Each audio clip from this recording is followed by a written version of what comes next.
Hola a todos, qué gusto saludarlos nuevamente. Nos encontramos realizando el podcast número 4 de Surazo. Hoy día tenemos un invitado muy especial, a quien yo le tengo mucho cariño, lo conozco hace muchos años. Fue mi jefe en algún momento y además es una persona que tiene un carisma muy especial. Se llama don Lars Christiansen Pezio, italiano. Aunque me diga que no, pero es italiano. Y la verdad que es una persona que tiene una experiencia muy grande en el tema que vamos a hablar hoy día, que es la Antártica, el territorio antártico chileno, que para mí es un tema que me apasiona. Tengo muchas ideas y creo que nosotros tenemos algo muy importante que decir como país, como Estado-nación. Y qué mejor que una persona que durante mucho tiempo fue el jefe del Departamento Antártico de la Armada de Chile y actualmente se desempeña como asesor antártico. Dejo con ustedes a Lars Christiansen. Gusto saludarte, Lars.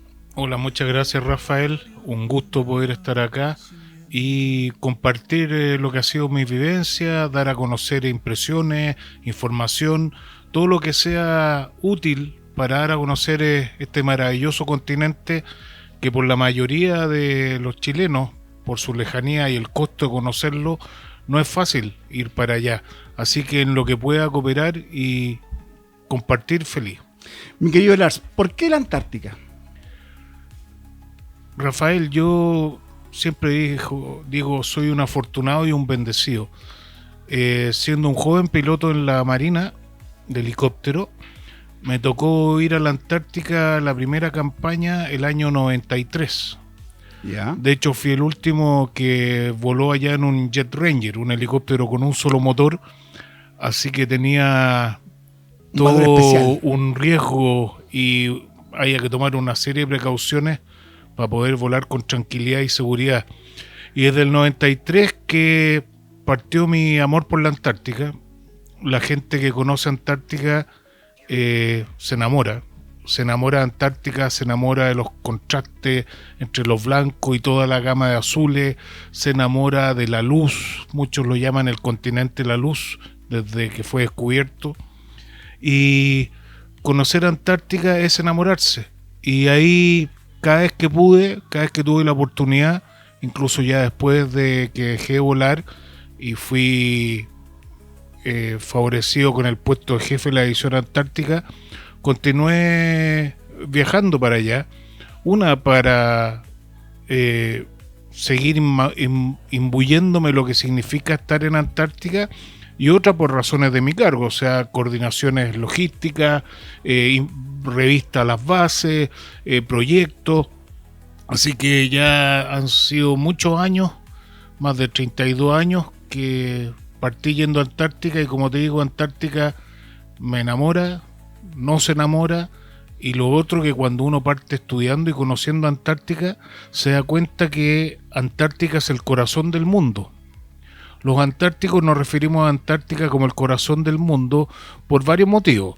Uno, que es bien peculiar, es que si uno mira la imagen de Antártica desde el cielo, desde un satélite, ve que Antártica en invierno crece y en verano se achica, producto del congelamiento del mar. Entonces, exacto, si uno lo ve en cámara rápida, así, en unos años, se da cuenta que está latiendo, como decimos los antárticos. En un corazón, en el fondo. Claro. Pero además de esa peculiaridad, Antártica efectivamente tiene una influencia en el mundo gigantesca. Alrededor de Antártica, en sentido horario, se encuentra la corriente circumpolar, que es la corriente más grande del mundo. Y esta corriente, al circular alrededor de la Antártica, el agua se enfría y vuelve a subir, por ejemplo, la corriente de Humboldt. La corriente de Humboldt que baña nuestras costas viene directamente de la Antártica y por eso es fría. Ah, mira. Y estas aguas continúan subiendo y llegan hasta el Mar del Norte. Se demoran varios años, muchos años por decirlo menos, esa gotita de agua en pegarse todo el viaje. Entonces esta agua que sale fría recoge la temperatura en el área del Ecuador, vuelve a enfriarse un poquito en el norte, vuelve a bajar, recoge la temperatura de nuevo del Ecuador y vuelve a enfriarse de nuevo en la Antártica. Entonces esta corriente circumpolar es la que regula el clima de la Tierra.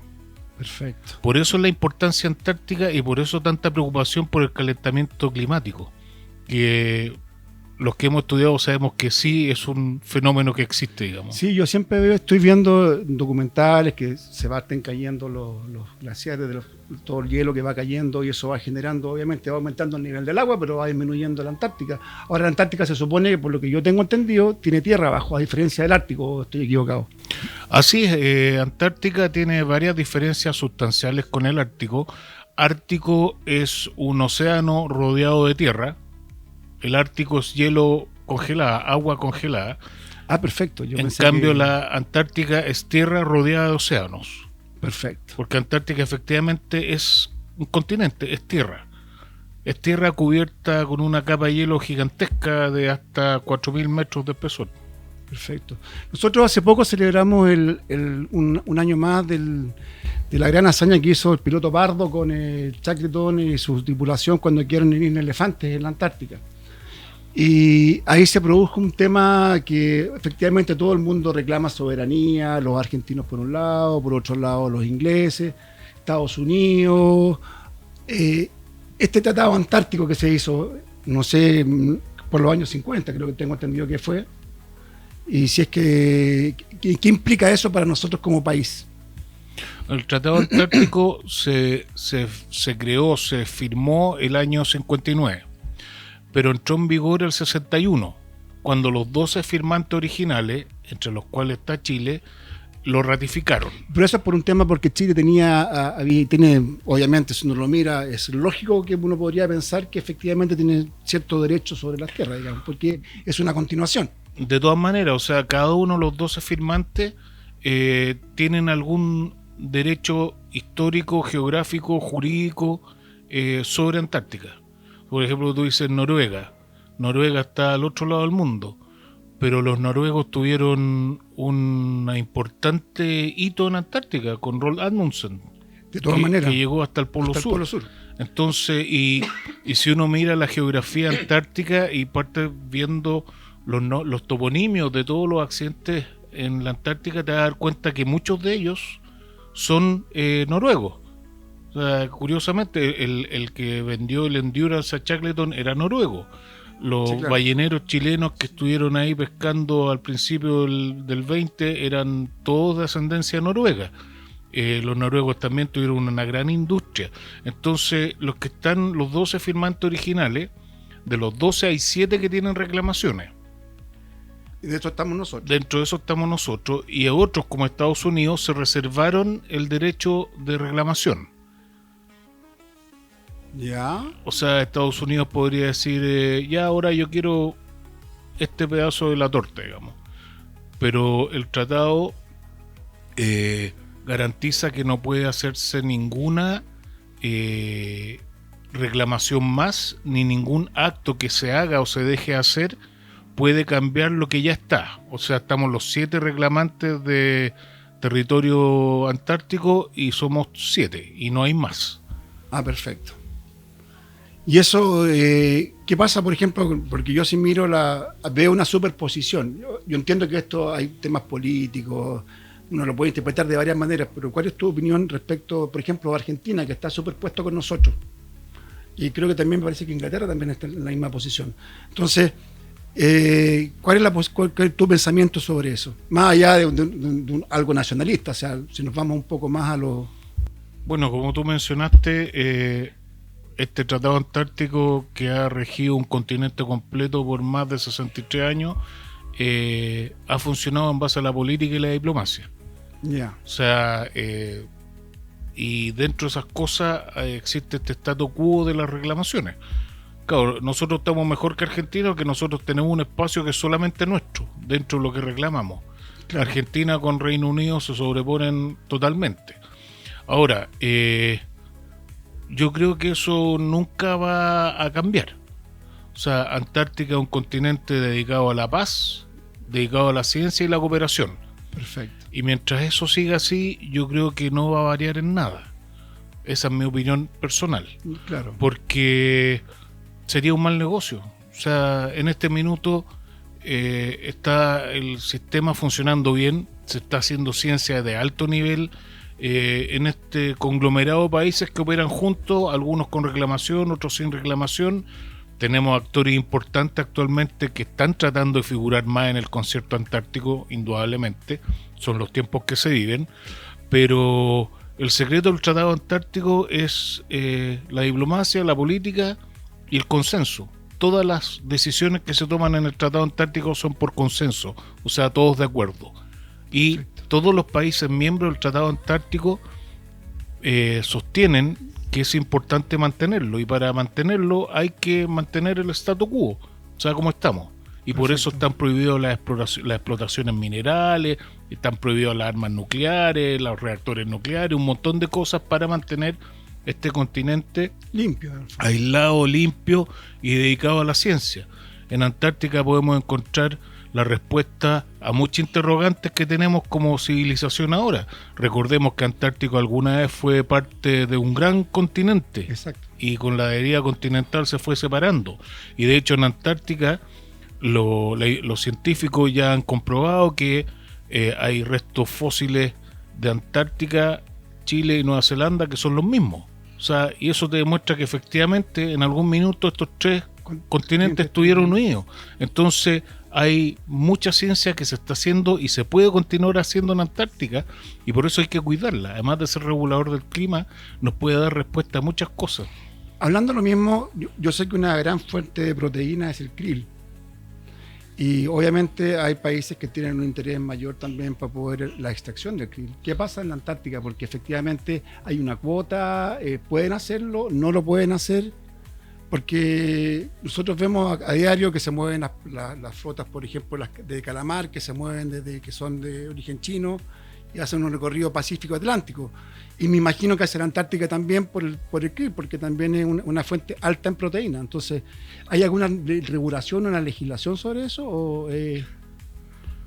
Mira, todo lo que son los recursos marinos en Antártica están regidos por lo que unos lo conocen por CRUMA, otro por CAMELAR, que es la Convención de la Conservación de los Recursos Vivos Marinos Antárticos. Ah, miércoles, ya. Tiene su sede en Hobart, Australia. Perfecto. Y esa comisión es la que regula todo lo que es el manejo, extracción y cuidado de los recursos vivos marinos antárticos.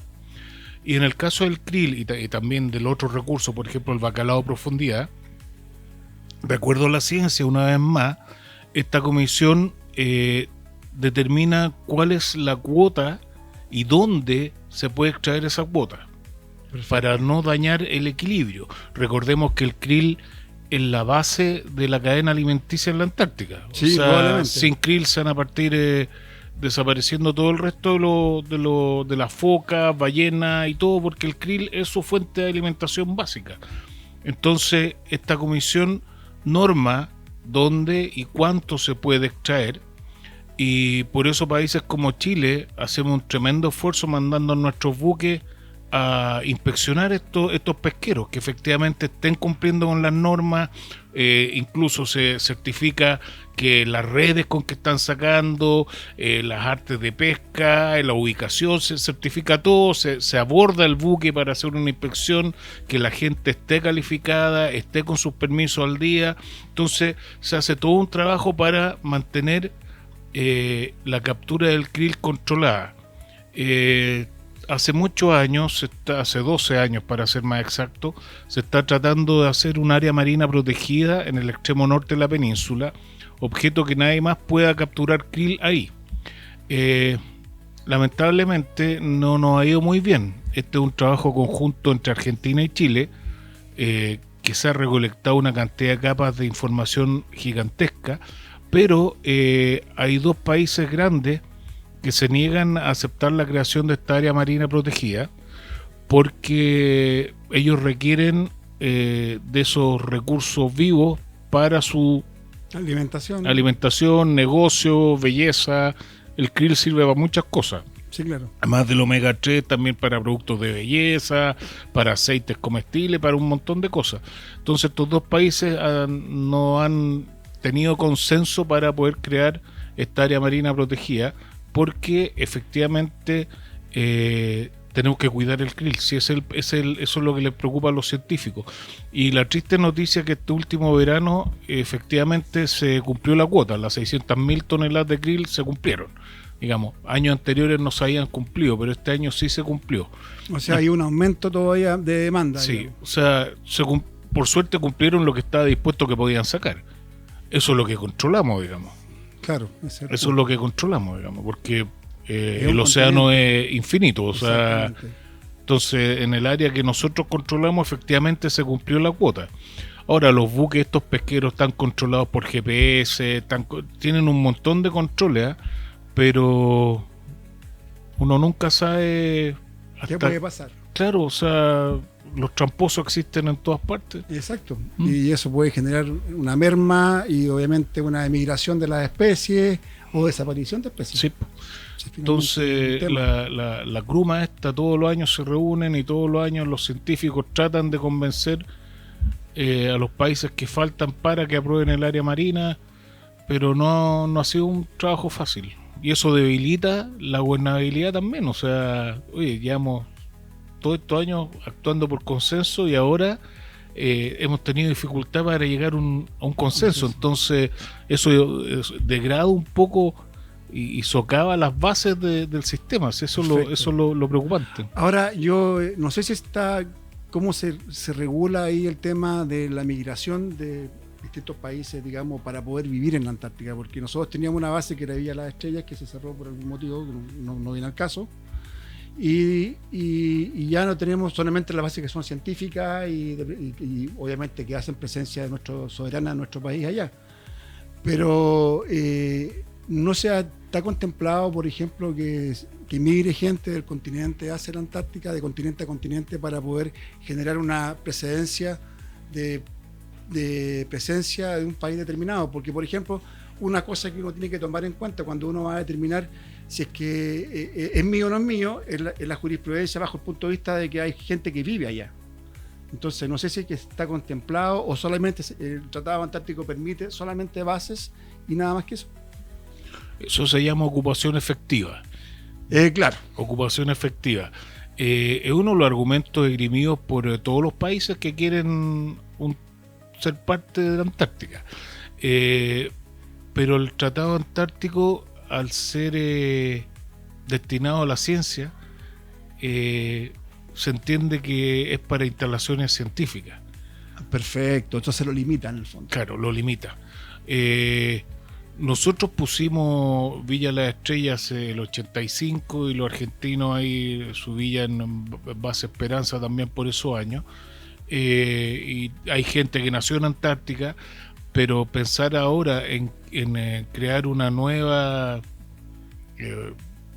un nuevo pueblito o algo así allá es bien difícil, digamos. O sea, las condiciones son extremas, sí. Para que llegue toda la parte logística ya es un problema. Claro, en Villa Las Estrellas podríamos reflotarlo, porque existe el terreno, conocemos el área, está todo. Pero pensar que otro país pueda poner, los lugares donde se ponen las bases son lugares bien específicos que tienen la posibilidad de, pero el resto de la Antártica es hielo, o sea, no es tan fácil. Perfecto. No es tan fácil. Y la presencia en Antártica se logra con bases científicas. Perfecto. No está considerado que uno vaya a poblar. O sea, da lo mismo si pongo 1.000 personas allá o pongo 10, mientras tengo una base de Antártica, una base científica, ya eso ya sin más precedencia. La base de McMurdo americana en verano tiene 1.200 personas. Uf. Porque es una base gigantesca, desde donde abastecen la base que está en el Polo Sur, por ejemplo. Ah, perfecto. Con unas convoyes de trineo gigantescos. Pero, me imagino, pero se demoran ahí en llegar un par de días. Sí, unos carros con unos guateros gigantes así los van remolcando por todo el continente hasta llegar al centro. Pero no, o sea, pensar en que algún país instale una villa, o sea, el resto de los países no tienen, tendría que ser arriba del hielo y eso no es, o sea, en la Antártica no vive nadie, nunca ha vivido nadie. Hasta que partimos nosotros poniendo bases, digamos. Sí, exactamente. O sea, no hay nativos en Antártica. Entonces, Antártica, porque no sería natural vivir ahí. O sea, para poder vivir allá en forma autónoma, imagínate todo lo que tendrías que hacer. Claro. O sea, hospitales, colegios, o sea, tendría que ser un esfuerzo tremendo. Entonces, lo que se privilegia es la ciencia. Como te he mencionado, la ciencia antártica es una ciencia que ayuda al mundo, que nos permite descubrir parámetros y mediciones y antecedentes que no se descubren en otra parte del mundo. Entonces hay que privilegiar eso.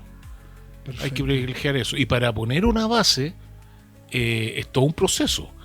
No, me imagino, o sea, tiene que ser aceptado por tiene todo que este ser grupo. aceptado en consenso por todos, ser capaz de demostrar que están haciendo ciencia de buen nivel. Ya. En la Antártica se habla de ciencia de primer nivel. Ya, perfecto. La mejor ciencia del mundo. Entonces, si un país quiere poner una base, primero tiene que ser miembro adherente, o sea, ser parte del Tratado Antártico sin poder de voz y voto, y después, cuando ya tiene demostrado toda su capacidad de hacer ciencia, ahí puede poner su base y pasar a ser consultivo, o sea, con poder de voz y voto en el sistema del Tratado Antártico. Qué interesante, uno desconoce todo esto porque es se sabe poco. O sea, ¿a ti en el colegio te enseñaron alguna vez de la Antártica? No, de hecho ni siquiera lo tomaban como que Chile era un país tricontinental, o sea, jamás este es un concepto que es nuevo. Siempre hablaban de la Antártica chilena, pero algo como muy que las especies que habían, no se hablaba mucho del Tratado Antártico.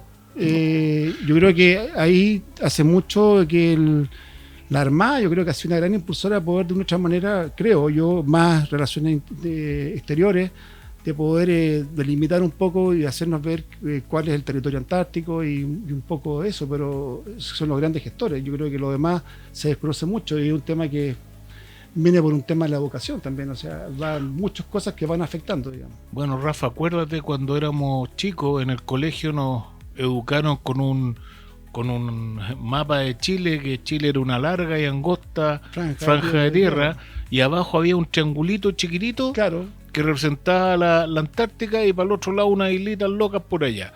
Y así nos enseñaron a todos nosotros. Pero la Antártica es superficie, es 1,6 veces Chile.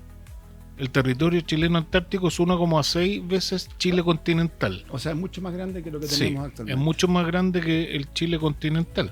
Y ahora recién en el sistema nacional antártico se está incorporando al Ministerio de Educación cosa de mejorar eso. Cosa de partir enseñándole a nuestros niños desde chicos que Antártica es importante. Tanto en superficie como por todo lo que significa para el aporte de la ciencia, la alimentación y el clima del mundo, y que entiendan que lo que pasa en Antártica repercute al mundo, sí, claro, pero lo que pasa en Antártica es producto de lo que pasa en el mundo también. O sea, Antártica no produce el calentamiento climático, el calentamiento climático se produce en otros países. Ahora, ¿por qué se habla que la Antártica siempre es la mayor reserva de agua y no, por ejemplo, el Ártico? Por lo que te explicaba, Rafa, por el tema, porque aquí hablábamos, en un momento hablamos de tierra, ¿cierto? Sí. Pero que hay hielo sobre tierra, el otro es mar congelado. O sea, mar congelado es salado. Yo pensé que los glaciares que están allá eran de agua dulce también. No, pues Ártico se congela el mar, y el mar es ¿qué es? ¿Mar congelado qué es? Agua salada congelada. Agua salada congelada. De todas, mira. Y en cambio Antártica, todo el hielo que tiene sobre el continente es precipitación. Qué güey. Por eso se llama. ¿Cachai? Es precipitación que durante siglos fue pura nieve. Ahora, producto de lo que está pasando, lamentablemente llueve mucho. Qué bueno. Qué interesante, fíjate, yo no sabía. Bueno, y efectivamente es la mayor reserva de agua. O sea, está Antártica, está Ártico, Groenlandia, que son las grandes reservas de agua. Bueno, y después tenemos los campos de hielo nuestros, que también son reservas de agua. Qué interesante. Bueno, amigos, vamos a pasar a un alto, un espacio, un tiempo para el segundo pedazo de este podcast, la segunda parte. Nos va de una otra parte orientar un poco más con el tema de la Antártica, que gracias a Lars Christensen, que está acá con nosotros acá, asesor de la Armada en el Departamento Antártico, y que de una u otra manera nos va generando un poco de conciencia de cómo tenemos que cuidar y preservar nuestro continente. No olvidemos que Chile es un país tricontinental. La Antártica es una parte porque es un continente, América del Sur, y Oceanía por la isla de Pascua. Así que quiero agradecerles y vamos a comerciales y volvemos.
Hola, nuevamente volvemos con el segundo bloque de este podcast Surazo, cuarta intervención que tenemos al momento y que nos va a llevar a hablar un poco del territorio antártico chileno.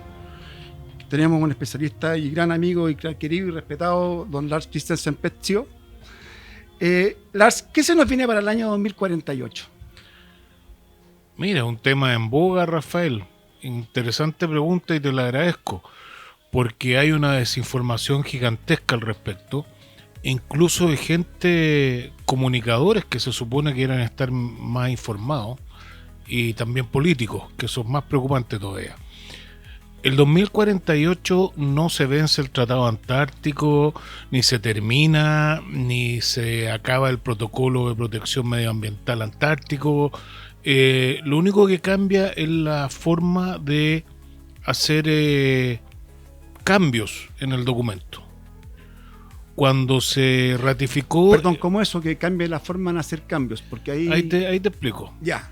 Cuando se ratificó el Tratado Antártico, se dijo y quedó escrito en el tratado: este presente tratado, durante un lapso de 30 años, cualquiera de los firmantes podrá presentar una moción para corregir o cambiar algo. Yeah. Entonces se va a llamar una reunión de todos los firmantes y ese cambio tiene que ser aprobado por consenso, por todos. Pero ahí no entran los 7 solamente, entra todo aquel que tenga alguna aspiración. Todos los que sean en ese minuto con voz y voto. Partimos con 12 y a medida que fueron pasando los años fueron sumándose más. Ahora son 29 países con derecho a voz y voto. Entonces se cumplieron los 30 años del Tratado Antártico y nadie hizo una observación ni nadie pidió modificar nada. Y de ahí en adelante el Tratado Antártico es permanente. ¿Y qué cambia? A contar del año 91, el Tratado Antártico fue 61, 30 años bajo esta modalidad de todos aprueban, y a contar del 91, el que quiera hacer un cambio, el mismo procedimiento, levanta la mano, le avisa al país depositario, el que tiene el control del Tratado Antártico, que es Estados Unidos, y dice, oye, yo quiero efectuar una modificación al tratado. Se hace una reunión, pero la diferencia radica en que se debe aprobar por la mayoría de las partes que firmaron en su minuto. Ya. O sea, ya no son todos. Los 12, que solamente los 12. Los 12 o los 20 o los 29. O sea, los que firmaron en su minuto el tratado, los 12 tienen que aprobarlo mayoría. Y la mayoría de 12 son 50 más 1. 7, por decir algo. Claro. O 50 más Ya. 1, o sea. Y eso pasó con el Tratado Antártico. Cuando se cumplió el plazo de los 30 años, justo se ratificó el protocolo de protección ambiental antártico. Perfecto. Y ese, en vez de 30 años, le dieron un lapso de 50 años para efectuar una modificación, la cual tiene que ser aprobada por todas las partes, con poder de voz y voto. Esos 50 años se cumplen en el 2048. Perfecto. Porque al igual que el Tratado Antártico, el protocolo fue el 91, pero se ratificó completo por todas las partes el 98. Entonces son 50 años, 2048. Y pasa lo mismo, después del 2048, si alguien quiere hacer una modificación al protocolo, se cita una reunión, pero tiene que ser aprobado por la mayoría de las partes que firmaron el protocolo en su minuto. Que, si mal no recuerdo, tienen que ser 16. Perfecto. Entonces, no se acaba nada. Cambia la forma de modificar algo. En este caso, el protocolo. ¿El tratado se puede modificar en cualquier minuto? Sí, pero la diferencia radica en que tiene que ser por la mayoría de las partes. Eso pasa el 2048. Perfecto. Cambia la manera de modificar el protocolo. ¿Por qué todos están preocupados? Porque ese protocolo se creó para prohibir expresamente la extracción de minerales. Ah, y aquí podrían salir intereses de algún partido, de algún país en especial, perdón. Entonces, ese protocolo surgió de lo que se llamaba en esa época el CRAMMA, una sigla medio impronunciable, que era la Convención de los Recursos Minerales Antárticos. Entonces, ahí quedaron de acuerdo, no vamos a partir extrayendo minerales en Antártica. Hagamos algo para protegerla. Y salió este protocolo de protección ambiental que efectivamente prohíbe la extracción de minerales, con todas sus letras, se prohíbe la extracción de minerales. Entonces, el 2048, ¿cuál es la preocupación? En este minuto, para cambiar el protocolo que prohíbe la extracción de minerales, tendrían que estar de acuerdo todos, los 29 en este minuto, o los 16 que firmaron el protocolo en su minuto. Pero a contar del 2048, ya no. Ah, no, puede cambiar perfectamente. Claro. Hasta el 2048 tienen que estar todos los firmantes de acuerdo. A partir del 2048 la mayoría. Y eso es lo que preocupa. O sea, ¿qué pasa si el 2050 un país dice, oye, ¿por qué no modificamos el protocolo de protección ambiental para autorizar la extracción de petróleo? Que como vimos hace unos meses atrás, Rusia ya sabe que hay petróleo, bueno, cosa que sabíamos todo el mundo, digamos.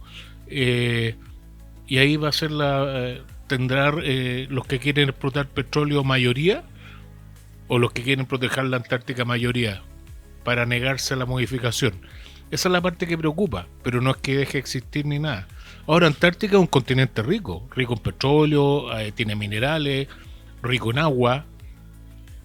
Tiene flora, fauna distinta. Flora y fauna, claro. Pero tiene. O sea, acuérdense una época del siglo XIX que el mundo se alimentó de Antártica, poco menos. Sí, claro. Las ballenas. Las ballenas, el aceite, el mundo se iluminaba con aceite de las ballenas. Y de hecho, yo no sabía que los buques balleneros se iban por 3, 4, 5 años incluso a navegar para poder llenar todo lo que necesitaban llenar, y tocaban puertos, pero no volvían recién cuando ya tenían el buque cargado completo, y eso era 2, 3 años a veces navegando. La historia de la época ballenera en Antártica es, no te voy a decir maravillosa, pero es una epopeya, por decirlo menos, porque imagínate lo que estar allá, los tiempos que dices tú, en unos balleneros, estaban los buques, como los llamamos ahora, factoría, claro. ¿No es cierto? Que eran unos cargueros grandes que iban llenando de aceite, o carne, o lo que sea, pero los buquecitos que cargaban los balleneros, que cazaban las ballenas, eran unos balleneros, que eran unos buquecitos chiquititos. Sí, bien chiquititos, y bien frágiles, para pasar el mar de Drake y todo lo demás era complicado, no era fácil. Y el centro de operaciones de los balleneros era Isla Decepción. Sí, claro.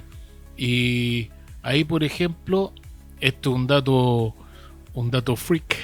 ¿Ya? De acuerdo a algunos, la primera mujer que vivió en Antártica fue chilena. No, ¿te puedo creer? Sí, cuando pasó el doctor Charcot, el francés, en su buque, el Pourquoi, haciendo su exploración antártica, llegó a Decepción. Ya. Y estaba la compañía ballenera chilena y estaba la señora Del gallo que estaba allá. de, pues, la persona que de estaba allá. Anderson.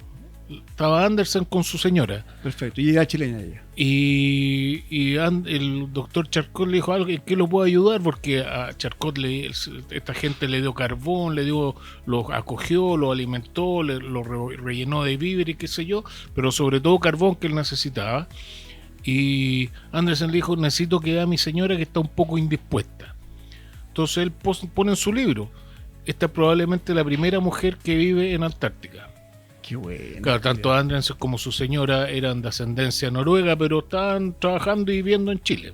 Perfecto. Entonces hay un montón de historias que no sabemos. No, indudablemente. De hecho, yo la otra vez, viendo un tema un poco de Shackleton, cuando deciden irse caminando, que parten como 3 o 4 y llegan finalmente 2 a Decepción, o estaban en las balleneras y de ahí logran salir hacia Punta Arenas, Georgia, en la Georgia. sí. Cuando cruzaron la Georgia, porque llegaron al otro lado. Claro, al otro lado. Al Tienen otro que lado. cruzarlo. Imagínate la decepción después de todo ese tiempo navegando en una chalupa, llegar Llegaron- al otro lado. O sea, Y pensaban llegar a Punta Arenas, me imagino, no sé. no, querían llegar a Georgia porque ellos pasaron por Georgia en su camino a Sí. la Antártica. Eso también lo sabía. Sabían que estaban en Grytviken, si no me equivoco, estaban los balleneros y todo, entonces ellos querían llegar a Grytviken, pero de repente vieron la Georgia y se tiraron a Georgia porque ya No daban pa' habían, no, o sea, Faltaba poco para que se conviertan sí. entre ellos, digamos. sí. Entonces, y ahí efectivamente hicieron el cruce en las montañas de la isla Georgia, que es toda una odisea también. Sí, claro. Y ahí es curioso porque ellos relatan que siempre sintieron que eran 4, a pesar de que eran 3 nomás. Sí, claro. O sea, ellos sentían que estaba alguien más con ellos ayudándolos. Qué buena. Sí. Buena historia. ¿Eh? Sí. No, o sea, aquí no se puede desmerecer el liderazgo y todo lo que hizo Shackleton. Pero eso no puede opacar La hazaña que hizo la hazaña de Pardo. de Pardo. O sea, Sí, yo la verdad que más que yo, la fundación en general ha estado muy preocupada de Pardo, porque son héroes que se desconocen. Y héroes de hecho, paz, como lo llamamos. Héroes de paz, el marinero Fuentealba, Oddier y varios más que han tenido una destacada participación y que han enaltecido a Chile o a la Armada de Chile o al país. Y fíjate que no los conoce mucha gente. Yo puse la otra vez en TikTok de la fundación, pusimos a la historia de Pardo, medio resumida en 1 minuto 50, que es lo que uno te permite la aplicación, y 10.000 visitas. Y la gente muy agradecida con 2.550 comentarios, y que nos orgullece mucho porque en el fondo estamos dando a conocer una hazaña que él mismo, cuando le escribe a su padre, no sabe siquiera si va a volver. Claro. Y lo único que le pide es que cuide a su mujer y a sus hijos ante la eventualidad de que él no regrese. Porque O sea, será el único sustento. ¿No? Exactamente. Y se va en un buque que no tenía electricidad, todo complicado, todo adverso, y logra cumplir su misión. Entonces, eso habla, más allá de un país, habla de una institución. Cuando Inglaterra le dice, yo le pago por todo lo que usted hizo, le dice, no, yo cumplí con mi deber. O sea, hay toda una historia por detrás que no se conoce y que de una u otra manera nos enaltece como chilenos, digamos. Y Pardo es una persona importante, como efectivamente apoya a Shackleton y todo lo demás, más allá de existen controversias, pues, que Shackleton como que desconoce un poco todo lo que hizo Pardo y todo lo demás, que él lo guió, pero son temas de la historia y que eso no lo vamos a poder arreglar nosotros, ni de ninguna manera poder... La verdad que nunca vamos a saber qué es lo que realmente pasó. Pero... Exactamente. Así que, pero es interesante. Ahora, cuando uno habla un poco de lo que hace la Armada de Chile y las Fuerzas Armadas en general, ¿no? Aquí en lo puntual se habla, yo he escuchado mucho de la patrulla naval antártica combinada que se hace con Argentina. obviamente me imagino que eso tiene varias cosas, varias partes, pero me imagino que en algún momento tienen tareas específicas que son comunes a ambos. ¿Cómo qué podría ser importante destacar para que se conozca que también la participación de nuestra institución o una institución tan grande y bonita como la Armada de Chile, digamos? Mira, a ver, partamos por orden. A ver, lo primero, nosotros tenemos una función prioritaria que es presencia. Sí, claro. Presencia, soberanía. O sea, estamos ahí, sí, estamos presentes los 365 días del año, con 11 hombres en una base, con 50 en otra, depende de la base, 22 en la otra.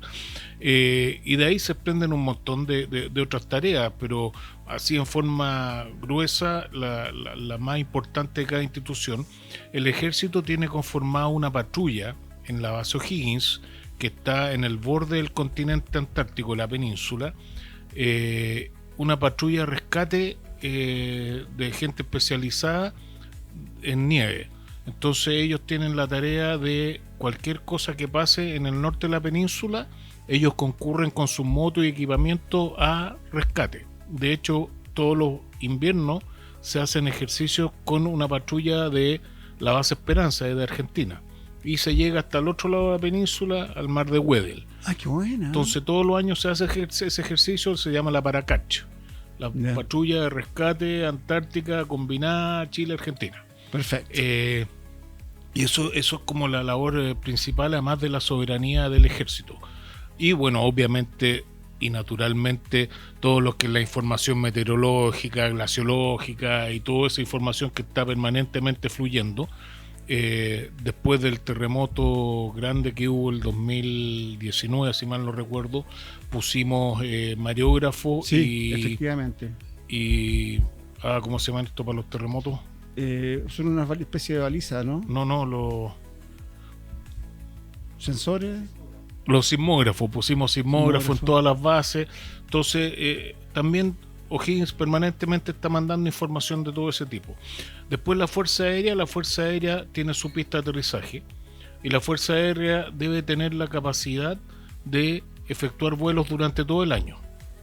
Perfecto. O sea, ellos mantienen la conectividad permanente desde el continente antártico hacia Chile, digamos, hacia Chile continental.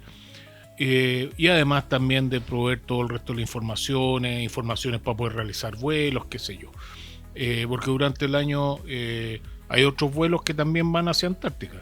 Sí, indudablemente, me imagino. Gente turista, va de todo un poco, me imagino. No tanto turistas, pero por ejemplo Brasil hace vuelos y tira la carga desde el avión hacia la base. Y ahí la van a buscar y todo. Pero para eso necesita información meteorológica, necesita un montón de cosas. Y aquí con mucho orgullo te puedo decir que lejos la Armada somos los que tenemos la mayor cantidad de tareas. O sea, tú mencionaste la PANC. Desde el año 92, producto de todos los accidentes marítimos que habían ocurrido en Antártica, la institución dispuso tener permanentemente un buque de rescate en el área durante todo el verano. Perfecto. Entonces a mí me tocó... En el invierno no, porque se cierra, ¿cierto? Sí, en invierno se cierra y son muy pocos los que se aventuran a ir en invierno para allá y son buques especializados. O sea, cuando me refiero a se cierra es porque aparece más hielo, entonces claro, eso no dificulta el paso de los buques. Se dobla allá la superficie de la Antártica en hielo, o sea... Ya, perfecto. O se dobla quizás ya. Entonces la patrulla antártica naval combinada, el 92, la Armada dispuso nosotros en forma permanente una unidad allá, y yo en el rompehielo de repente estaba 45 días de guardia en la Antártica. Perfecto. Y después el 98, en estas instrucciones políticas de hacer señales de acercamiento con Argentina, se creó la patrulla antártica naval combinada. Perfecto. Entonces nos turnamos por periodo. Cuatro trozos, 2 periodos cada país, y tenemos permanentemente normalmente un remolcador listo a prestar auxilio, y si no hay auxilio anda haciendo transporte entre las bases, anda haciendo señalización marítima, anda haciendo otros trabajos. Entonces la PANC te la nombro primero porque tú lo mencionaste, pero asociado a eso está la búsqueda de rescate, el SAR. O sea, tenemos un área de responsabilidad de SAR gigantesca, realmente gigantesca. Somos el país con la quinta área SAR más grande del mundo, después de los otros 5 antárticos, porque son las áreas SAR más grandes del mundo, claro. Son los de los países antárticos, o sea, Argentina, Nueva Zelanda, Australia y nosotros. Entonces, Sudáfrica me faltaba. Entonces, Search and Rescue es una labor permanente nuestra. El último lamentable accidente que tuvimos fue cuando se cayó el 630, claro, y ahí estuvieron nuestros buques semanas rebuscando y recogiendo los tristes restos que se fueron encontrando. Señalización marítima. En Antártica tenemos 82 señales marítimas, entiéndase faro, señales electrónicas, señales lumínicas, balizas pintadas de ciertos colores de acuerdo a la norma internacional, y esa es una labor permanente que hay que realizar todos los veranos, porque bajo el punto de vista nuestro, que un crucero con 2.000 pasajeros termina arriba de una roca en Antártica porque la luz estaba mala, no es aceptable. Entonces ese es un trabajo que se debe realizar obligatoriamente todos los veranos. ¿Y cómo lo hacen con los cruceros efectivamente? Porque yo, claro, una cosa es cuando va un buque que lleva el cambio de dotación, todo lo demás, pero un crucero que va con 5.000 personas a lo menos, las llevan y salen desde el continente chileno o desde Ushuaia, Puerto Williams o Ushuaia, y llegan a Puerto Delgado después, tengo entendido, o Buenos Aires, no sé cómo es. Lo que pasa, Rafael, que el turismo es un tema súper preocupante y muy en boga en el concierto antártico, pero está muy normado y restringido. Por ejemplo, aquellos buques grandes como lo que hablamos, 2.000 personas, 5.000 personas, esos buques no entran de partida no tienen landing, o sea, la gente no baja a tierra. No, eso yo lo sabía, pero van igual. Pero van igual, pero ven todo desde el buque, digamos. Sí, a mí lo que me preocupa un poco ahí es la contaminación, porque siempre efectivamente, y es normal que los buques boten residuos de repente, que no debiera ser, pero pasa. Y sobre todo que son residuos a veces no plásticos, sino son residuos, ¿cómo se llama? Tienen un tema. Oleosos, por ejemplo.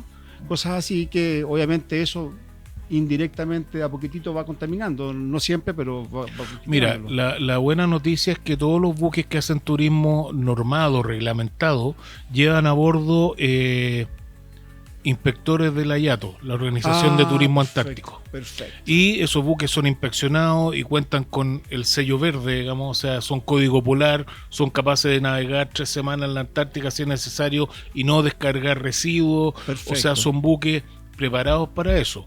Y ahora, como sabemos, se están desarrollando fuentes de energía alternativa para los buques, cero contaminación, así que probablemente una de las medidas que se van a tomar respecto al turismo antártico aquí a cierta cantidad de plazo, a mediano plazo, va a ser que los buques que hagan turismo antártico tienen que ser verdes. De hecho, el segundo buque nacional que se está construyendo es un buque híbrido ya. Perfecto. Porque está el Magellan Explorer, que ya está navegando, de Antártica 21 DAP, y se está construyendo el Discovery Explorer en ACENAP, construcción chilena, y ese buque ya es híbrido, o sea, contamina menos. Claro, ocupa otro tipo de energía. Claro. Entonces, bueno, y después tenemos, por ejemplo, también la cartografía, la confección de las cartas náuticas para brindarle seguridad a los que navegan en Antártica. Chile tiene el compromiso internacional de confeccionar 17 cartas náuticas, ya hemos entregado 9, es un trabajo muy delicado, muy demandante y que requiere mucho tiempo por las condiciones de Antártica, digamos. O sea, hay veces que uno va con la mejor intención de... Y no se puede hacer nomás, es de realizar el sondaje en una bahía y no se puede nomás. Entonces, y bueno, obviamente apoyo a la ciencia, para eso tenemos nuestro nuevo rompehielos, que tiene una cubierta completa dedicado a laboratorios científicos, y además en base Pratt y base O'Higgins, por ejemplo, existen laboratorios de INACH, del Instituto Antártico Chileno, y van los científicos durante el verano y nosotros los acogemos, le damos soporte de vida, los sacamos en los botes a hacer sus experimentos, sus mediciones. Perfecto. Entonces todo un trabajo que hacemos como país. Perfecto. Pero se sabe poco, ese es el asunto. O no interesa, no sé, pero... Lars, si tú quisieras dar una recomendación o hacer unas palabras finales sobre la Antártida, ¿qué te gustaría decirle a todos nuestros espectadores? O telespectadores o que nos escuchan por Spotify.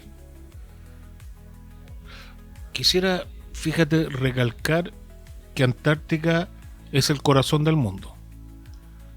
Y como gran corazón del mundo, regulador del clima mundial, Antártica se ve afectada por lo que hacemos nosotros, por lo que hacemos en Chile, por lo que hacemos en todo el mundo. Antártica no produce CO2. El CO2 se produce en la chimenea de las grandes potencias mundiales que tiran CO2 y los otros gases contaminantes a la atmósfera, y eso produce el aumento de temperatura, y eso finalmente repercute en Antártica. Entonces, lo que hacemos afuera de Antártica repercute en Antártica, y lo que pasa en Antártica le afecta al resto del mundo. Entonces, mi gran mensaje es: conozcan, hay mucha página interesante en que pueden investigar y aprender sobre Antártica. INACH, el Instituto Antártico Chileno, en su página web, inach.cl, tiene una cantidad notoria de publicaciones descargables con la que pueden aprender y conocer más de Antártica. Antártica hay que cuidarla, y Antártica, nosotros somos el país más cercano a Antártica.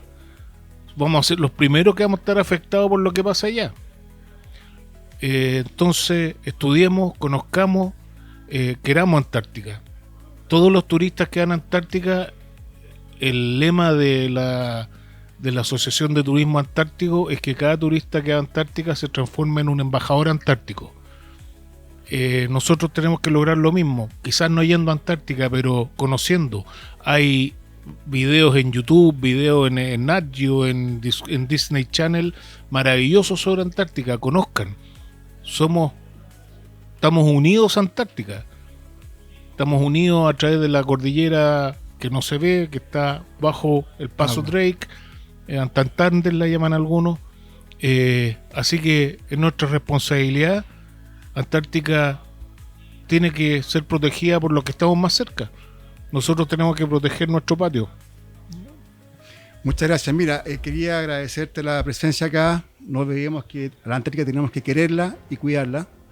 Y hacerte entrega de un libro que se llama Pasión de Navegantes, que narra la historia de Felipe Cubillos, que fue un gran navegante y que recorre el mundo en yate. Y muestra, muchas veces, a mí me tocó participar en una charla de él que hablaba del liderazgo y lo comparaba un poco con lo que es el hecho de estar solo navegando en los mares. Queríamos agradecerte tu participación. Nos quedamos con el mensaje, tu último mensaje. Ojalá que sigamos creciendo y queriendo, respetando y admirando nuestro territorio chileno antártico. Y despedirnos nuevamente de este podcast, el número 4 de Surazo. Espero que nos veamos luego con otros temas tan interesantes como el día de hoy. Muchas gracias y que tengan una muy buena tarde.